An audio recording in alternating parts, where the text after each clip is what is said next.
IGBOPHOBIA, the double standards and prejudices facing the Igbo people in Nigeria. The recent controversy surrounding Alan Onyema's choice of dress code for his air hostesses at Airpeace has once again brought to light the deep-seated prejudice and double standards faced by Igbo people in Nigeria. While Onyema's decision should be a matter of personal choice and business prerogative, it has inexplicably sparked outrage among some people, particularly the Yoruba ethnicity, raising questions about the underlying biases and discriminatory attitudes that continue to plague Nigerian society. What is particularly baffling is the selective outrage displayed by some individuals, especially the Yoruba people, who seem to be more concerned about Onyema's choice of attire than addressing more pressing issues of inequality and marginalization faced by Igbo people. This selective outrage is evident in their silence over the presence of Arabic signs on the Naira currency, a symbol of cultural imposition and erasure of indigenous identities. It is also evident in their failure to acknowledge the lopsided nature of Nigeria's political, economic, and social structures, which consistently favor certain ethnic groups over others, particularly the Igbos.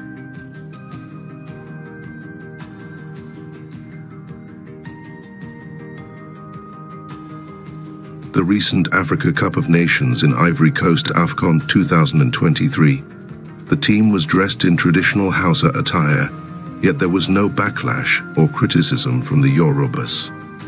Similarly, in Globacom's adverts featuring Yoruba dress codes, there was no outcry from other ethnic groups. This selective outrage only serves to highlight the underlying bias and discrimination faced by the Igbo people in Nigeria. The question then arises, why the hostility towards the Igbo people? Why the constant belittling and marginalization of a people who have contributed immensely to the development and prosperity of Nigeria?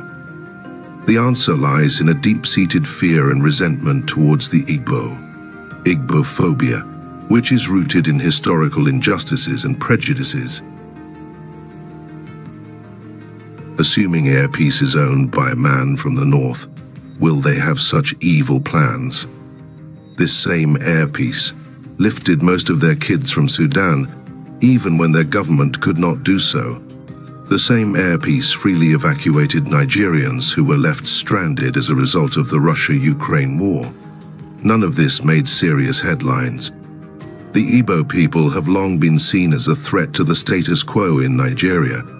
Their enterprising spirit, strong sense of identity, and quest for self-determination have often been met with suspicion and hostility from other ethnic groups, particularly the Yoruba and the Fulani. All these are the reasons why Igbos want their nation.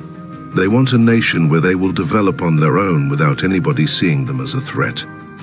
The recent incidents involving Onyema's dress code and the backlash from some Yoruba individuals are symptomatic of this underlying Igbophobia.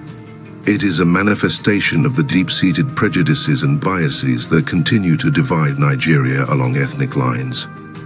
The hatred and bigotry towards the Igbo people in Nigeria are deeply rooted and continue to manifest in various forms. Despite the Igbo people's desire for self-determination and independence, they are met with resistance and hostility from other ethnic groups, including the Yorubas. Allow the Igbos go their separate way. It's that simple. Family Writers Press International. Stay tuned.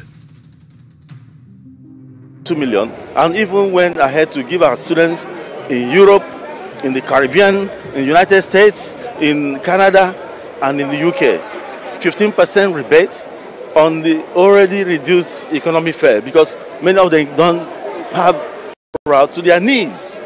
Within 24 hours, the almighty airlines or the foreign client started bringing their business. The dollar was still what it was then, and then when it looked at. This, of course, is the inaugural flight.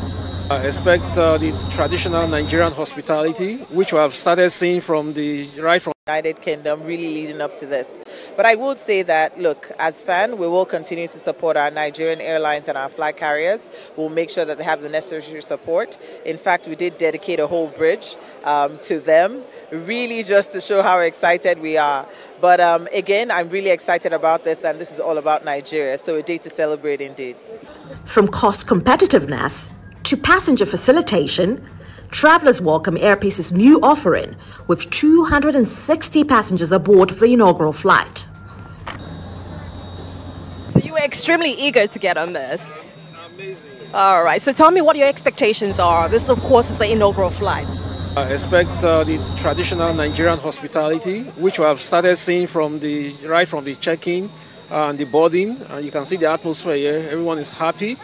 It just feels like we are home.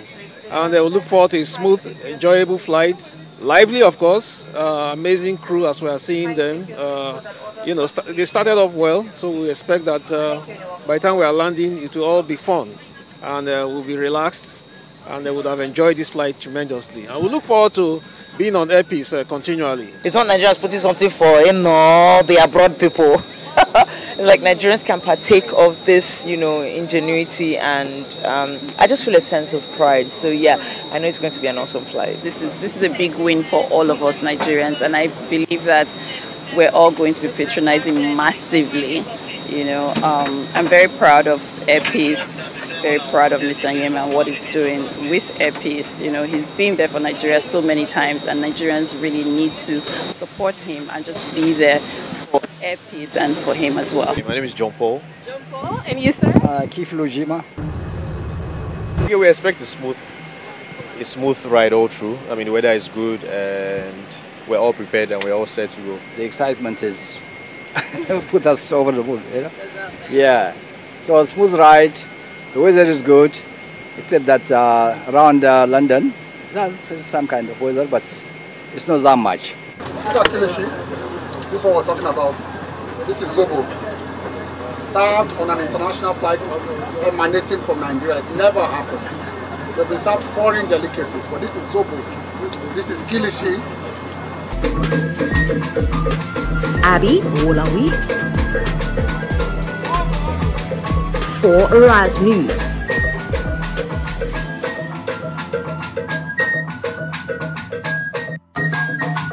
I was